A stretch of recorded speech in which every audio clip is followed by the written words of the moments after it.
The frozen breath of Sergeant Thomas Mitchell hung in the December air like ghostly warnings. As he peered through the morning mist of the Ardennes forest, it was December 16th, 1944, and the Western Front had been eerily quiet for weeks. The quiet, Mitchell thought, adjusting his frost-covered rifle. Behind him, the men of the 106th Infantry Division huddled around small fires, their conversations muffled by the thick blanket of snow that had transformed the Belgian countryside into a deceptive winter wonderland. Nobody expected Hitler's final gamble to begin here, in this seemingly peaceful sector that Allied commanders had dubbed the Ghost Front. The Ardennes had been chosen precisely because it appeared impenetrable, a maze of dense forests, steep ravines, and narrow roads that no sane military leader would consider suitable for a major offensive. But Adolf Hitler was no longer bound by conventional military wisdom, and his desperation had bred a kind of mad brilliance. 300,000 German soldiers were massing in the shadows of the forest, their movements hidden by the natural camouflage of snow-laden trees and the assumption of Allied intelligence that the Germans were incapable of mounting such an operation. The Wehrmacht had gathered its last reserves, the 5th Panzer Army under Hasso von Manteuffel, the 6th Panzer Army commanded by Sepp Dietrich, and the 7th Army led by Erich Brandenberger. Their mission was audacious beyond belief, too. Split the Allied forces, recapture the vital port of Antwerp, and force the Western Allies into a separate peace. Private Johnny Rodriguez of the 2nd Armored Division scraped ice from his tanks. Periscope, unaware that German panzer crews were doing the same thing barely 5 miles away. The young man from New Mexico had been writing letters home about how the war might be over by Christmas, echoing the optimistic sentiment that had swept through Allied ranks. Following their rapid advance across France after D-Day, the German army appeared to be in full retreat, their supply lines stretched thin, their morale supposedly broken. According to historical accounts documented in Stephen Ambrose's Citizen Soldiers, this confidence would prove to be dangerously misplaced. The intelligence failures that preceded the Battle of the Bulge would become one of the most studied aspects of the entire Second World War. Lieutenant Colonel Joachim Peiper, commander of Kampfer Peiper, checked his watch as his column of panzer tanks waited in the pre-dawn darkness. The fanatical Waffen-SS officer had been given perhaps the most crucial role in the entire operation to spearhead the advance toward the Meuse River, capturing fuel depots and bridges before the Americans could react. His tanks were running on fumes, a calculated risk that epitomized the desperation of Operation Watch on the Rhine. As the Germans had codenamed their offensive, the American forces scattered across the Ardennes were a mixture of green troops, gaining experience in a quiet sector, and battle-weary veterans resting. After months of continuous combat, the 8th Corps, commanded by Major General Troy Middleton, held an impossibly wide front with insufficient reserves. It was a recipe for disaster that German planners had identified and exploited. As dawn approached, German artillery crews made final adjustments to their guns. In a few hours, the largest artillery barrage launched by the German army since 1940 would shatter the morning silence and forever change the lives of every soldier, civilian, and commander in the Ardennes. The Battle of the Bulge was about to begin, and neither side fully understood the magnitude of what was coming. At 5:30 on the morning of December 16th, the earth itself seemed to convulse as 1,400 German artillery pieces erupted simultaneously along an 85-mile front. The barrage was unlike anything the American forces in the Ardennes had experienced. A rolling thunder that continued for 90 minutes and announced Hitler's desperate bid to change the course of the war. Sergeant Mitchell dove into a foxhole as the first shell screamed overhead, their explosions turning the peaceful winter landscape into a hellscape of splintered trees, flying metal, and churning snow mixed with earth. The communications lines that connected scattered American units were among the first casualties, severed by the precise German bombardment that had been planned down to the minute. Following the artillery came the ghost-like figures of German infantry advancing through the morning fog in their white winter camouflage. The 106th Infantry Division, positioned along the Schnee-Eifel Ridge, found itself facing the full weight of the 5th Panzer Army's assault.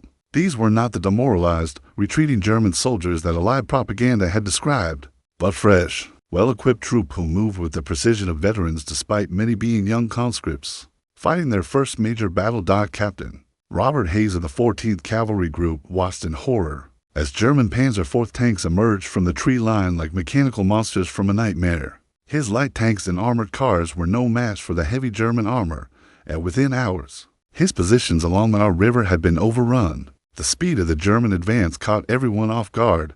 These were supposed to be defensive positions that could hold for days, not minutes. The town of Landsrath became the scene of some of the day's fiercest fighting, when 18 men of the intelligence and reconnaissance platoon found themselves facing an entire German regiment. Led by Lieutenant Bulge, these soldiers held their position for almost 20 hours, inflicting hundreds of casualties on the advancing Germans and buying precious time for American forces to react to the surprise attack. By noon, German breakthrough units were racing toward their objectives, leaving pockets of American resistance isolated and cut off. The 6th Panzer Army, commanded by the brutal Sepp Dietrich, pushed toward the town of Malmedy, while Manderfel's 5th Panzer Army aimed for the crucial road junction at Bastogne. The German plan was unfolding with mechanical precision. At least in these opening hours, Private Rodriguez and his tank crew found themselves retreating along muddy roads, clogged with American vehicles, supply trucks, and confused infantry units that had been overrun by the speed of the German advance. The retreat was not panic, not yet, but it was clear that something had gone terribly wrong with Allied intelligence estimates about German capabilities. Radio communications crackled with urgent messages as American commanders tried to understand the scope of what they were facing. Was this a limited spoiling attack designed to disrupt Allied offensive plans? Or was it something far more serious? A genuine attempt to split the Allied armies and achieve a strategic victory that could change the entire trajectory of the war. General Omar Bradley, commanding the 12th Army Group, initially dismissed reports of the German offensive as a minor diversionary attack. According to military historian John Eisenhower in the Bitter Woods, this underestimation of German intentions would cost precious hours, when rapid response might have contained the breakthrough before it developed into a major crisis. Lieutenant Colonel Piper's Kampfrupp was making remarkable progress, his panzer tanks and mechanized infantry racing through American rear areas with an audacity that seemed to belong to the early days of the war, when German blitzkrieg tactics had conquered most of Europe. Fuel was critically short, but Piper drove his men forward with the knowledge that success depended on maintaining momentum and capturing American fuel supplies intact. As darkness fell on December 16th, the scope of the German offensive was becoming clear to Allied commanders. This was not a spoiling attack, but a major offensive involving 3 German armies and hundreds of thousands of men. The Battle of the Bulge had truly begun, and the outcome was far from certain. December 17th dawned gray and cold, with low clouds that grounded Allied aircraft and gave the German offensive continued immunity from air attack.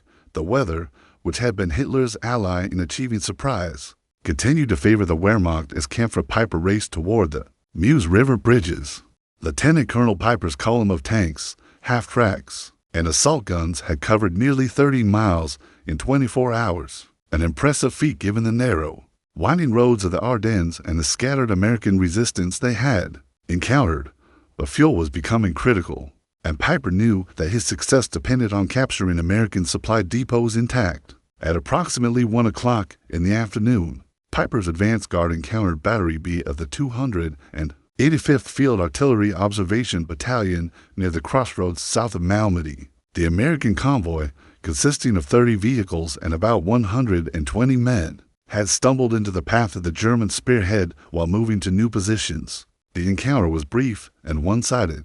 The lightly armed American artillery unit was no match for Piper's tanks and armored vehicles. Within minutes, the convoy was destroyed, and approximately 86 American soldiers had surrendered. They were herded into a snow-covered field beside the road, their hands raised, expecting to be processed as prisoners of war according to the Geneva Convention. What happened next would become one of the most notorious war crimes of the Western Front. Without warning or provocation, German soldiers opened fire on the unarmed American prisoners. Machine guns chattered, pistols cracked, and the snow turned red with blood. Those who survived the initial volley were hunted down by German soldiers, who moved through the field, shooting wounded Americans where they lay. Private Homer Ford played dead among the bodies of his comrades, feeling warm blood seeping through his uniform as German soldiers walked among the corpses, firing additional shots into anyone who showed signs of life. The massacre lasted approximately 15 minutes, but it would echo through the remainder of the battle and beyond. galvanizing American resistance and eliminating any possibility of quarter being given to Waffen-SS units.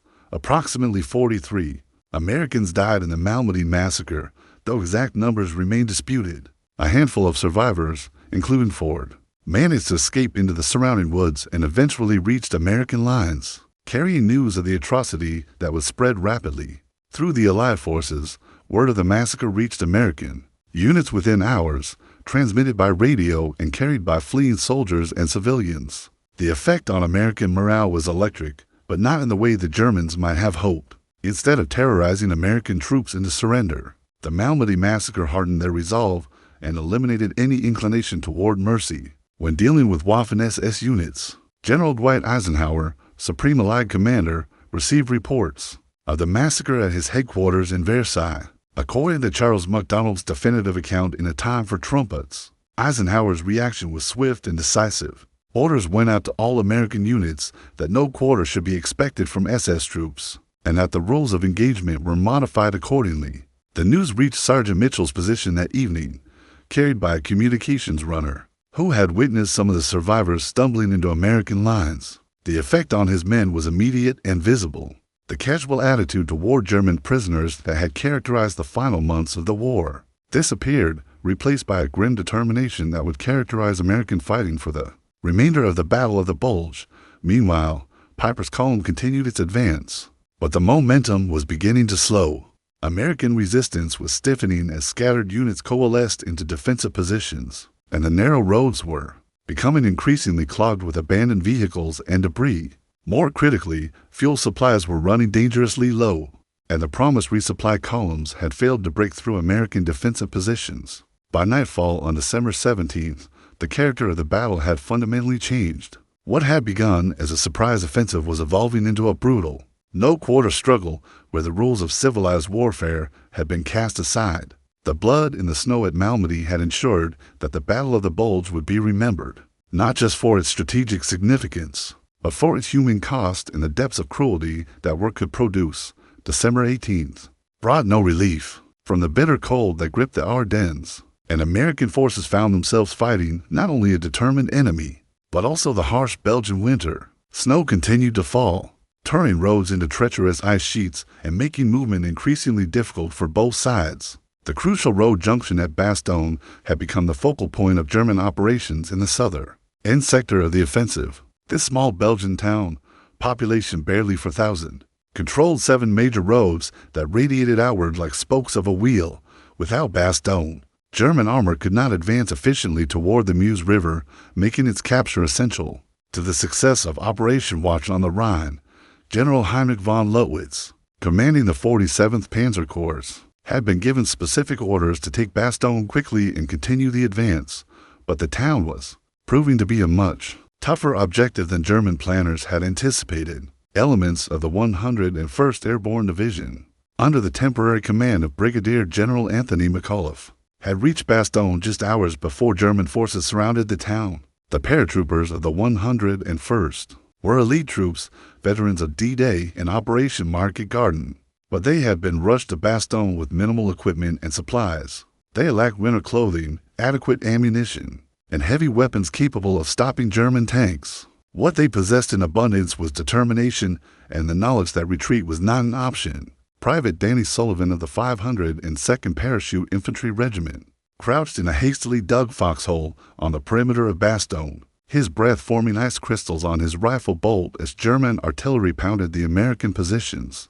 The bombardment had been continuous for 6 hours, part of Lowitz's attempt to soften American defenses before launching a ground assault. The German attack, when it came, was coordinated and professional. Panzer tanks supported by mechanized infantry probed American positions, seeking weak points in the hastily constructed defensive line, but the paratroopers held, using bazookas, mines, and sheer determination to stop German armor in the streets. Of Bastogne itself, Colonel Joseph Harper, commanding the 327th Glider Infantry Regiment, organized the defense of the town's eastern approaches where German pressure was heaviest. His men, many of them fighting in their first major battle, discovered reserves of courage they had not known they possessed as German tanks rumbled through the morning fog. By December 22nd, Bastogne was completely surrounded, and German forces had established a TIGHT ring around the town. Supply drops by parachute were the only means of resupply, and these were often blown off target by high winds or fell into German hands. Medical supplies were running critically short, and wounded soldiers were being treated in the basement of a local church that served as the main aid station. It was on this day that General von Lutwitz sent his famous surrender ultimatum to the American garrison. The message, delivered under a flag of truce, demanded the honorable surrender of Bastogne within 2 hours, warning that continued resistance would result in the annihilation of the American forces. General McAuliffe's response would become one of the most famous replies in military history. After considering the German ultimatum for several minutes, McAuliffe reportedly said, "Nuts." His written response was equally terse to the German commander, "Nuts," the American commander. According to Stephen Ambrose's research detailed in Band of Brothers, the German officers who received McAuliffe's reply were initially confused by the American slang, requiring translation before they understood that their surrender demand had been emphatically rejected. The rejection of the surrender ultimatum marked the beginning of the most intense phase of the siege. German artillery increased in intensity, and ground attacks became more frequent and better coordinated.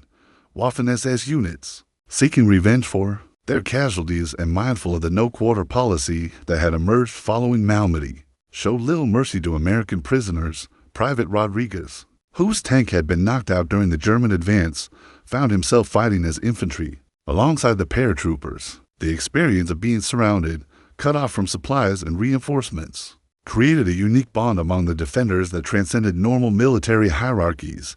Tank crews, artillerymen, paratroopers, and support personnel fought side by side in the frozen streets of Bastogne as Christmas approached. The situation in Bastogne appeared desperate.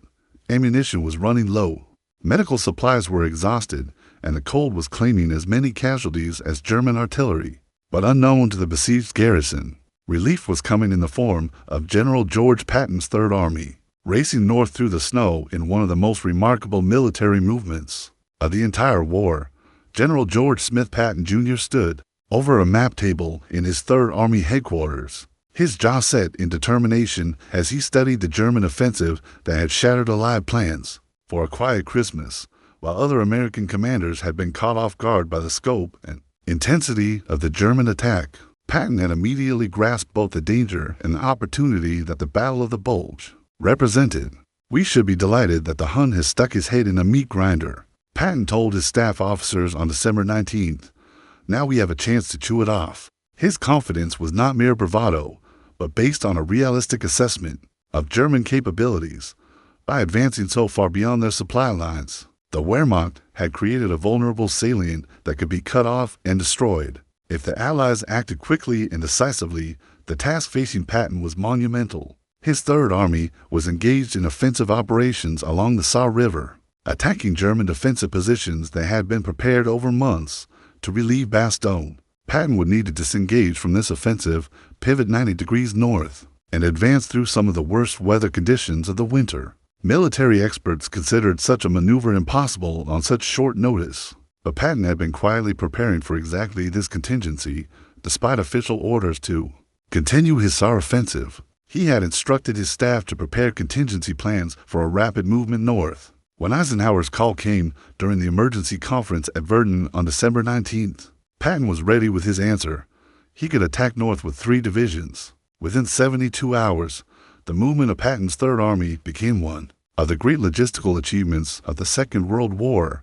The 4th Armored Division, 26th Infantry Division, and 80th Infantry Division disengaged from their positions along the Saar, moved through a complex series of road marches in sub-zero temperatures, and redeployed along a completely different axis of advance. The operation involved moving nearly 200,000 men, thousands of vehicles, and tens of thousands of tons of supplies over icy roads in the midst of a blizzard. Major General Hugh Gaffey, commanding the 4th Armored Division, led the spearhead of Patton's relief effort. His Sherman tanks and mechanized infantry faced not only German resistance, but also roads that had become sheets of ice, mechanical failures caused by the extreme cold, and supply difficulties that threatened to halt the advance before it could reach Bastogne. According to Martin Blumensen's biography, Patton, the man behind the legend, The general personally drove forward to observe the advance of his relief columns, often positioning himself dangerously close to German positions to encourage his troops and assess tactical situations firsthand. Private First Class Robert Hayes, a tank gunner in the 4th Armored Division, remembered the exhaustion and determination that characterized Patton's drive north. "We fought the Germans and we fought the weather," he recalled years later. "Sometimes it was hard to tell which was the worst enemy, but General Patton kept pushing us forward. He seemed to be everywhere at once, and you knew that failure wasn't an option." The German response to Patton's movement was swift, but insufficient. General von Manteuffel recognized the threat to his southern flank and deployed reserves to block the American advance. But these forces were hastily assembled and lacked the coordination necessary to stop a determined armored thrust. Combat team Reynolds of the 4th Armored Division made the deepest penetration toward Bastogne, advancing to within 4 miles of the besieged town by December 24th. But German resistance stiffened as they approached their objective, and the relief force found itself engaged in brutal close-quarters fighting. In the villages south of Bastogne, the weather continued to favor the Germans by grounding Allied aircraft and limiting American advantages in mobility and firepower. Snow fell continuously, turning the battlefield into a white hell where friend and enemy were often indistinguishable, until they were close enough to exchange small arms fire. Christmas Eve in the Ardennes was marked not by celebration, but by some of the fiercest fighting of the entire battle. American and German soldiers fought for control of frozen villages whose names would be remembered long after the war. Martlinge, Warnick, Chaumont, each represented a stepping stone toward Bastogne and the relief of McAuliffe's beleaguered garrison.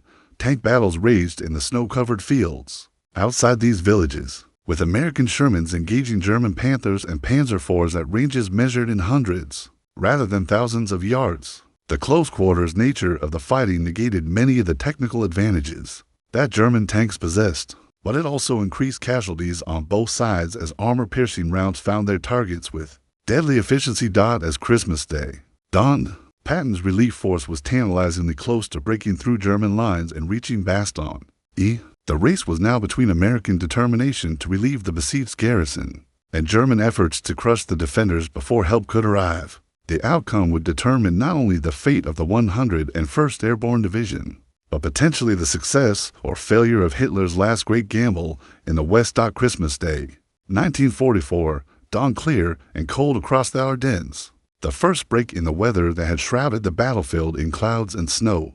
For over a week, the clearing skies brought both opportunity and danger. Allied aircraft could finally take to the air in support of ground forces. But the same clear conditions allowed German observers to direct artillery fire with devastating accuracy inside the besieged perimeter of Bastogne. The men of the 101st Airborne Division celebrated Christmas in their own way. Medical supplies had been exhausted days earlier, ammunition was critically short, and many soldiers had not eaten a hot meal in a week. Yet morale remained surprisingly high, sustained by the knowledge that relief was coming and the grim determination that had characterized the airborne units throughout the war. Chaplain John Maloney of the 502nd Parachute Infantry Regiment conducted Christmas morning services in the basement of a damaged church, his congregation consisting of wounded paratroopers, local Belgian civilians, and anyone who could spare a few minutes from the defensive positions. The service was interrupted twice by German artillery barrages,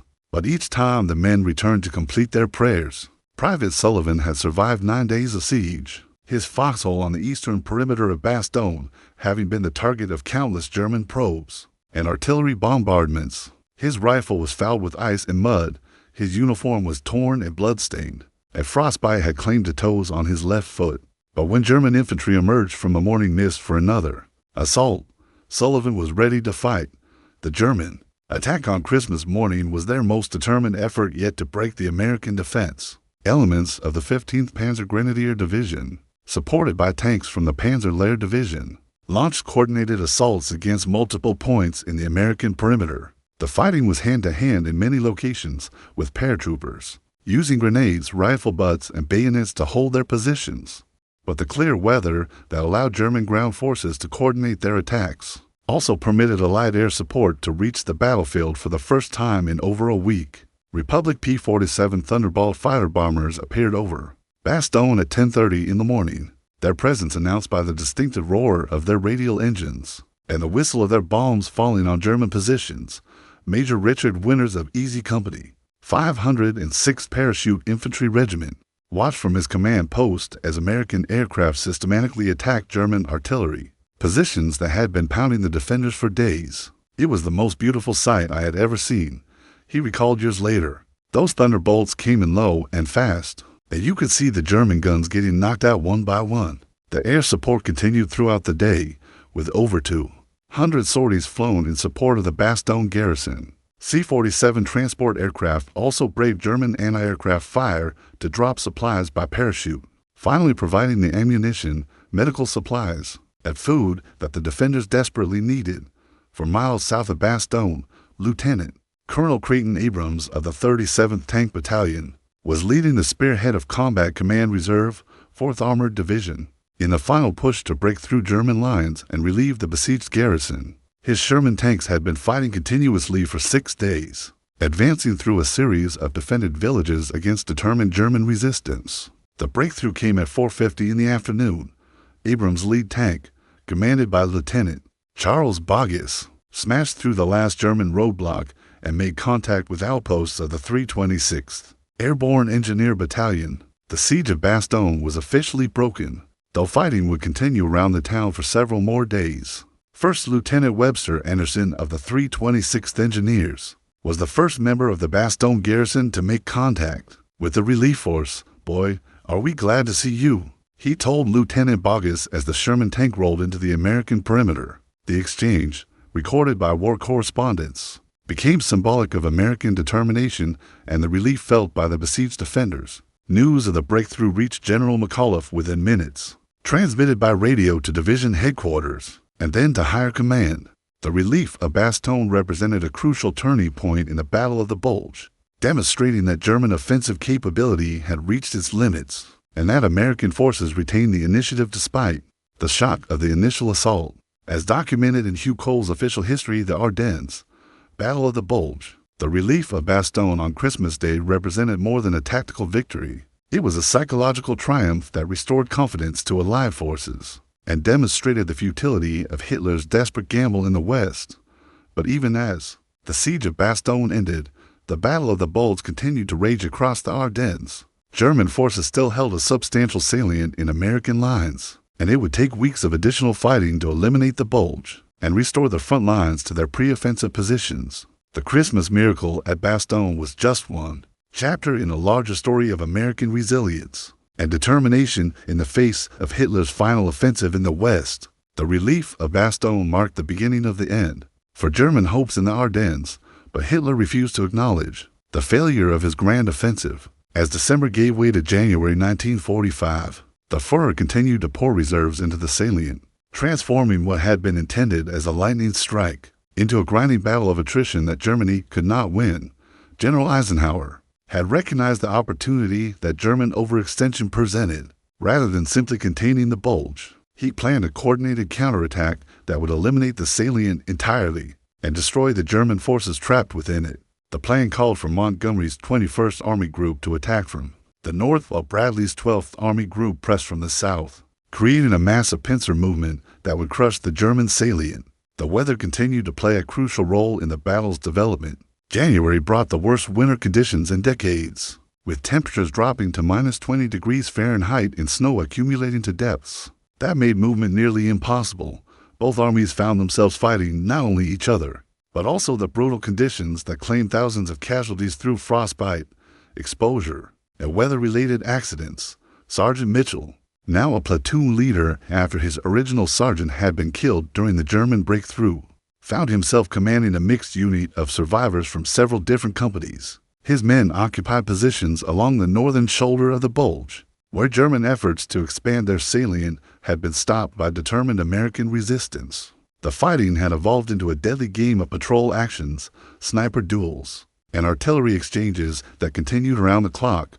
Lieutenant Colonel Piper's Kampfgruppe, which had penetrated deepest into American lines during the opening days of the offensive, found itself increasingly isolated as fuel shortages and American resistance made further advance impossible. His force was eventually surrounded near the village of L'Église, where they were forced to abandon their tanks and equipment and attempt to escape on foot. Through American lines, the end came for Piper's unit on December 24th, when the survivors managed to infiltrate back to German lines after abandoning all their heavy equipment. The Kampfgruppe that had terrorized American rear areas and committed the Malmedy massacre had been effectively destroyed, its tanks and vehicles providing a windfall of intelligence about German capabilities and intentions. By early January, it was clear that the German offensive had failed to achieve any of its strategic objectives. Europe remained firmly in Allied hands. The Western Allies had not been split, and there was no prospect of a separate peace. More importantly, the offensive had consumed Germany's last strategic reserves, leaving the Wehrmacht incapable of mounting any further major operations on the Western Front. The counterattack began on January 3rd with Montgomery's forces advancing from the north, while Patton's Third Army pressed from the south. The German salient, which at its maximum extent had penetrated 60 miles into American lines, began to contract as Wehrmacht units found themselves caught between converging Allied forces. With no hope of resupply or reinforcement, Private Rodriguez, whose tank had been replaced after the original was knocked out during the German advance, participated in the final phases of the battle as American armor recaptured the ground that had been lost during the opening days of the offensive. The advance was methodical rather than rapid, as Allied commanders were determined to destroy German forces rather than simply push them back. The town of Houffalize became the focal point of the converging Allied attacks. This small Belgian community, which had been overrun during the German advance, was where Patton's Third Army and Montgomery's forces planned to meet and complete the elimination of the Bulge. The race to Houffalize became a matter of pride for American units, who were eager to demonstrate their recovery from the initial shock of the German assault. The link-up occurred on January 16th, exactly 1 month after the German offensive had begun. Elements of the 84th Infantry Division from the north met patrols of the 11th Armored Division advancing from the south in the ruins of Houffalize. The Bulge had been eliminated, and German forces were in full retreat toward the Siegfried Line. The final statistics of the Battle of the Bulge were staggering. American casualties totaled approximately 89,000, including 19,000 killed, 47,000 wounded, and 23,000 captured or missing.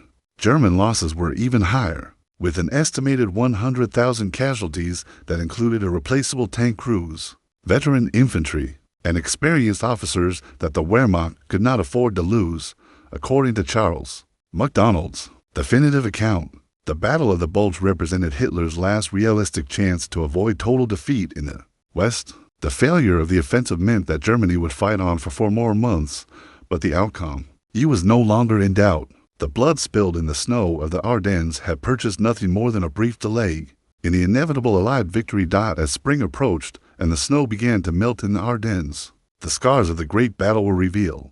Destroyed tanks, abandoned equipment, and hastily dug graves marked the landscape where Hitler's final gamble had been played out and lost. The men who had fought there, American, German, and Belgian, would carry the memories of those terrible weeks for the rest of their lives, remembering not just the strategic significance of their struggle, but the human cost of war itself. The Battle of the Bulge had tested American resolve and found it unbreakable.